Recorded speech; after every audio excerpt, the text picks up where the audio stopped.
En la antigua Grecia, donde se acuña el concepto de democracia, que etimológicamente quiere decir demos, pueblo, kratos, poder, poder del pueblo, con el pueblo y para el pueblo.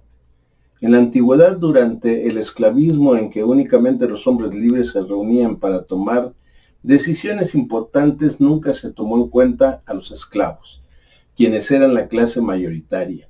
Ni siquiera eran considerados seres humanos y sí, en cambio, fue la principal fuerza de trabajo utilizada para construir las grandes obras arquitectónicas puestas de pie hasta el día de hoy.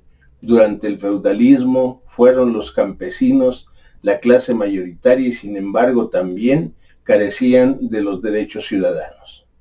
Es durante el capitalismo en que la burguesía, clase dominante, para imponerse a la caduca nobleza feudal y a todas las fuerzas enemigas de clase que se le opusieran, es que impone su propia democracia, su propia libertad y su propia igualdad para encubrir el imponer sus intereses como clase explotadora.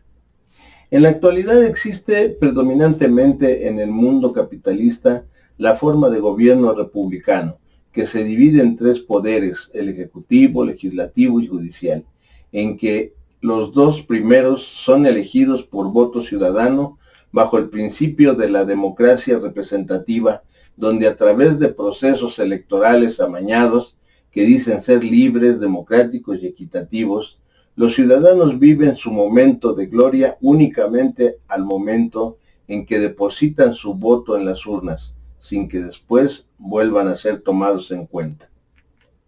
El mismo modelo de democracia burguesa se reproduce en la gran mayoría de las organizaciones sindicales de los trabajadores, en el que sus líderes son elegidos entre representantes aliados a los patrones, que además de eternizarse en los cargos, jamás toman en cuenta a sus representados en la toma de decisiones y mucho menos se les rinde cuentas. La Constitución Política Mexicana señala que es voluntad del pueblo mexicano constituirse en una república representativa, democrática, laica y federal. También señala que son obligaciones del ciudadano de la república votar en las elecciones, las consultas populares y los procesos de revocación de mandato, y también que la renovación de los poderes legislativos y ejecutivo se realizarán mediante elecciones libres, auténticas y periódicas. Existen figuras como las consultas ciudadanas que en la práctica son letra muerta, pues la misma institución electoral encargada impone tantas trabas que al final resultan ser una farsa. La revocación del mandato también podría ser una buena práctica democrática si se aplicara en todos los ámbitos de la sociedad. En cuanto a la renovación de los poderes ejecutivos y legislativos por medio de elecciones libres, auténticas y periódicas, resulta imposible de realizar, es demagógico. Existe un enjambre de leyes que están hechas a la medida de la clase dominante para que lo que prevalezca sea la libertad de robar y de explotar, como el fuero, por ejemplo, ley que debería ser desaparecida, ya que en la práctica solapa la existencia de representantes que llegan a cometer diversas violaciones a la ley. ¿Cómo puede haber democracia en México cuando sabemos que a través de sus propias mediciones, donde al año 2018 52.4 millones de pobres que sus ingresos no les alcanzan para cubrir la canasta básica alimentaria, una población de 9.3 millones de personas que viven en la pobreza extrema, que se están muriendo de hambre, esto según los datos del Consejo Nacional de Evaluación, Coneval? ¿Cómo puede haber democracia cuando el mismo titular de la Secretaría de Hacienda y Crédito Público reconoció el pasado 28 de junio que México es de los países más desiguales del mundo, comparado con el promedio internacional, al concentrarse el 59% de la riqueza en solo 1% de la población? ¿Cómo puede haber democracia en México cuando desde el inicio de la pandemia del COVID-19 se puso en evidencia el pésimo sistema de salud existente gracias a que los gobiernos puestos al servicio de los monopolios farmacéuticos y del capital extranjero en donde lejos de procurar invertir en infraestructura hospitalaria con equipamiento de punta, personal médico especializado y medicamentos suficientes, optó por dar preferencia a la medicina privada? No puede haber democracia en México cuando un reporte salarial latinoamericano de julio de 2018 señala que la comparación del salario mínimo entre países de condiciones similares suelen ser buena referencia para entender el nivel de vida que se mantiene en diferentes estados, así como también si el poder adquisitivo es superior en algunos casos que en otros. En este sentido, es lamentable ver que el salario mínimo de México es el más bajo de América Latina, se encuentra por debajo de países como Guatemala, El Salvador, Honduras y República Dominicana, entre muchos más. Así como existen dos proyectos de nación, en esta ocasión hablaremos del neoliberal, que encabeza la ultraderecha junto con la oligarquía y aliada con las organizaciones sostenidas por el gobierno de los Estados Unidos. Ejemplo de esto son Congreso de los Estados Unidos, Departamento de Estado de los Estados Unidos, Fundación Nacional para la Democracia NED, Agencia de los Estados Unidos para el Desarrollo Internacional USAID, Embajada de Estados Unidos en México y la Organización de Estados Americanos OEA.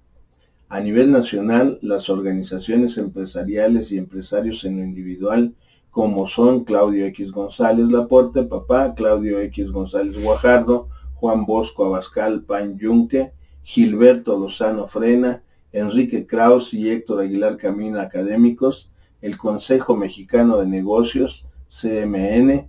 A la lista se agregan los dueños o responsables de Soriana, de Ricardo Martín Bringas, Grupo México de Germán Larrea, Softec de Blanca Treviño y Cinépolis de Alejandro Ramírez, actual presidente del Consejo.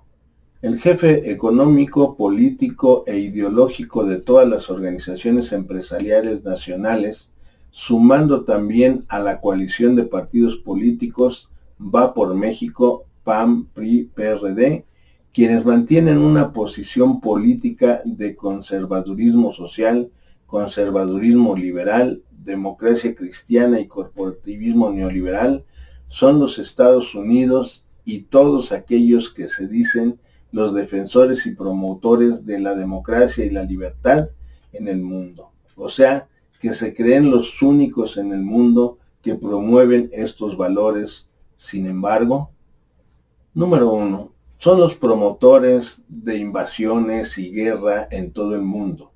Toda América Latina ha sido amenazada o invadida por los Estados Unidos.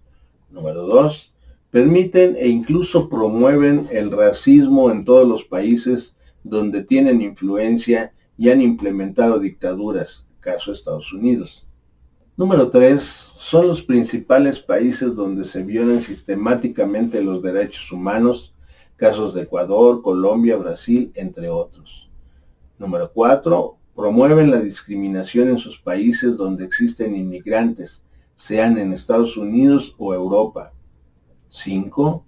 Son las causantes principales de la grave situación de crisis económica que vive el continente por su política capitalista neoliberal, privatizaciones, endeudamiento con el Fondo Monetario Internacional, Banco Mundial. Número 6. Son los principales injerencistas en los países que no comulgan con el neoliberalismo.